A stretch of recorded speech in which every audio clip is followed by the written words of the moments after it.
Hindi ko na pinipilang sir ha. Oo, binilang ko na yan. Sa inyo po.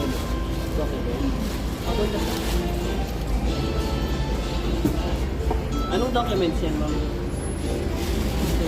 Boss, yan na yung 42 pieces na ano, order.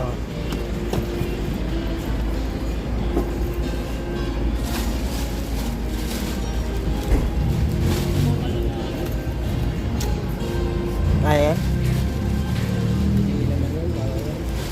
Yung isang bag ang hindi nagkasya dati. Sa ano, nagpadala ako box number 7, dalawa. Tapos nakarating sa US, box number 8, dalawa.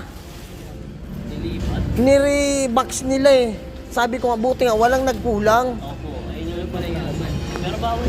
Hindi naman, ganun pa rin. Oo, ganun pa rin. Pinabilang ko kaagad sa kanya kasi